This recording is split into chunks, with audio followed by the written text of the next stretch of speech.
നമസ്കാരം. പാകിസ്ഥാനെ നമ്മൾ ഭയക്കണം, ബഹുമാനിക്കണം, വേണ്ടി വന്നാൽ പാകിസ്ഥാന്റെ കാല് പിടിക്കാൻ വരെ നമ്മൾ തയ്യാറാകണം. സത്യത്തിൽ ഈ മണിശങ്കരയ്യർക്ക് തലയ്ക്ക് സ്ഥിരത നഷ്ടമായതാണോ അതോ 83 വയസ്സായ പടുവാർദ്ധക്യത്തിന്റെ പിച്ചുമ്പയും പറച്ചിലുകളാണോ? അതുമല്ലെങ്കിൽ തന്റെ വിവാദ പരാമർശങ്ങളിലൂടെ BJPയെ വീണ്ടും അധികാരത്തിലെത്തിക്കാനായി ഈ മുൻ കേന്ദ്രമന്ത്രി കോടികൾ കമ്മീഷൻ വാങ്ങിയിട്ടുണ്ടോ? ഇനി അതുമല്ല, പാകിസ്ഥാനിലെ ലാഹോറിലായിരുന്നു ഇദ്ദേഹത്തിന്റെ ജനനം. ജന്മരാജ്യത്തോടുള്ള കൂറ് കാണിക്കലും ആവാം ഇത്. 10 വോട്ട് കിട്ടി അധികാരത്തിലെത്താൻ സ്വന്തം രാജ്യത്തിന്റെ അന്തസ് കളഞ്ഞു കുളിക്കുന്നത് ഭൂഷണമല്ല.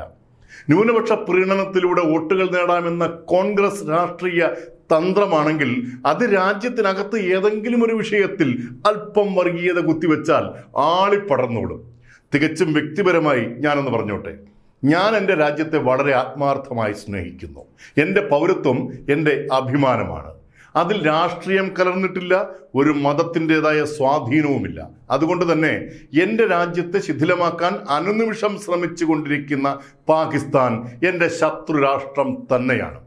കോൺഗ്രസിൽ മുഴുവനായി അല്ലെങ്കിലും നല്ലൊരു ഭാഗം വെറും രാഷ്ട്രീയ ലാഭത്തിനു വേണ്ടി പലപ്പോഴും പാകിസ്ഥാൻ അനുകൂല വാദങ്ങൾ പടച്ചുവിടാറുണ്ട്. പുൽവാമ ഭീകരാക്രമണത്തിൽ പാകിസ്ഥാന് ക്ലീൻ ചീറ്റ് നൽകിയെന്ന് മാത്രമല്ല, ഇന്ത്യയെ കുറ്റപ്പെടുത്തുക, സർജിക്കൽ സ്ട്രൈക്കിനെ ചോദ്യം ചെയ്യുക എന്നൊക്കെയുള്ള തനി രാഷ്ട്രീയ ചെറ്റത്തരങ്ങൾ ആരെ പ്രീണിപ്പിച്ച് വോട്ട് നേടാനാണ് കോൺഗ്രസ് നടത്തിയതെന്ന് എല്ലാവർക്കും മനസ്സിലാകും. ഇത് നമ്മുടെ മണ്ണാണ്. ഇവിടെ നിന്നും ഒരു മൺതരി പോലും വിരൽത്തുമ്പിൽ പറ്റിച്ചു പോകാൻ പാകിസ്ഥാനെയോ ചൈനയോ എന്നല്ല, അമേരിക്ക തന്നെയായാലും നമ്മൾ അനുവദിക്കില്ല. ഇന്ത്യ എന്നത് നമുക്കൊരു രാജ്യം മാത്രമല്ല, ഓരോ ഇന്ത്യക്കാരൻ്റെയും വികാരം കൂടിയാണ്. ജാതിയും രാഷ്ട്രീയവുമൊക്കെ ആ വികാരത്തിനും വളരെ താഴെ മാത്രം.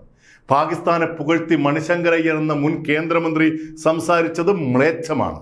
പാകിസ്ഥാന്റെ കയ്യിൽ അണുബോംബുണ്ടെന്നും അവരെ പ്രകോപിപ്പിച്ചാൽ അത് ഇന്ത്യക്ക് മുകളിൽ തുരുതുരാ വർഷിക്കുമെന്നൊക്കെ പറയാൻ പൊന്തിയ മണിശങ്കരുടെ നാവുണ്ടല്ലോ, ഭീരുത്വത്തിൻ്റെതല്ല, ഒന്നാന്തരം വർഗ പ്രീണന നയത്തിൻ്റെതാണ്. ഏതായാലും ഇന്ത്യൻ പ്രധാനമന്ത്രി നല്ല ഗംഭീരമായ മറുപടി അതിന് നൽകിക്കഴിഞ്ഞു.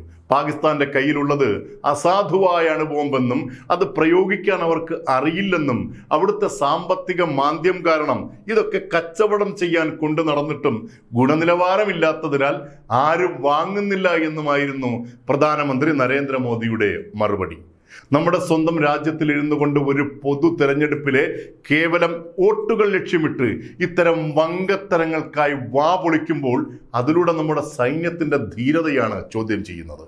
അതോടൊപ്പം നമ്മുടെ IB റോ പോലുള്ള രഹസ്യാന്വേഷണ ഏജൻസികളുടെ മനോവീര്യം കെടുത്തുകയാണ്. മറ്റ് ജനാധിപത്യ രാജ്യങ്ങളിൽ നിന്നും എന്തുകൊണ്ട് രാഷ്ട്രീയ നേതാക്കളുടെ ഇത്തരം വില കുറഞ്ഞ പ്രസ്താവനകൾ ഉണ്ടാകുന്നില്ല? എല്ലാ രാഷ്ട്രീയത്തിനും അപ്പുറം ഓരോരുത്തർക്കും വലുത് അവരുടെ രാഷ്ട്രമാണ്.